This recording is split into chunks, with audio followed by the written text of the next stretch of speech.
একটা দলের মহিলা কর্মীরা ভোটের প্রচার চালাই বেড়াচ্ছে বাড়ি বাড়ি যাই, দাঁড়ে দাঁড়ে যাই। ভালো কথা, এখন তো ভোটের প্রচার চালানোরই সময়। ওই 22শে জানুয়ারিতে শুরু হয়েছে, ওই ভোটের 2 দিন আগ পর্যন্ত প্রচার চলবে না, বেশি দিন সময় নেই। তার মানে এখন আছে গুড়ার মতো ছুটিয়ে ছুটিয়ে বাড়ি বাড়ি যাতে হবে, মানুষের কাছে ভোটের প্রচার চালাতে হবে, মানুষের মন জয় করে ভোট যদি পাওয়া যায় তো ভালো কথা। সবাই সবার মতো চালাবে, ভালো কথা। তারাও চালাচ্ছে, তোরাও চালা। তা না করে তোরা এই মহিলাকে হেসাব নিকাব নিয়ে টানাটানি নিতেছিস, মুখ দেখবি কেন? তোরা কি কোনোদিন বিটি মানুষ দেখিস নি? তোর কি বাড়ি মা নেই, বোন নেই, খালা নেই, মাইয়ে নেই? কোনো দিন সই দেখিস নি বিটি মানুষ? বিটি মানুষ দেখার এত শখ তোকে? কারা ভোটের প্রচার চালাই বেড়াচ্ছে তাকে মুখ দেখতে ইচ্ছা হয়। করছে কি এসব বাদ দিয়ে, মানে এসব আছে কাপুরুষতার পরিচয়। এসব কাজ যারা করেছে আমার হিসেবে আছে তারা আছে একেবারে এক লেভেলের কাপুরুষ।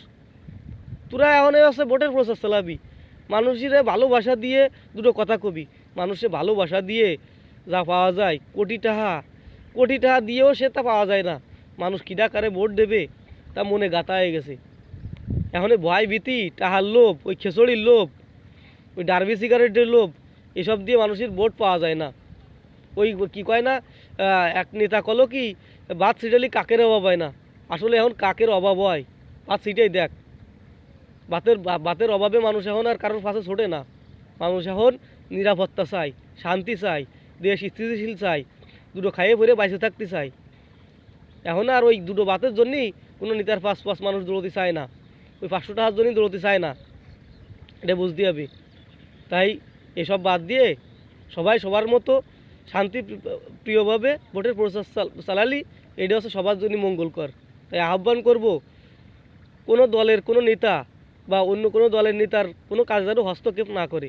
তারা তাকে মতো প্রচার করুক, আমরা আমাকে মতো প্রচার করি, মহিলারা মহিলাকে মতো প্রচার করে।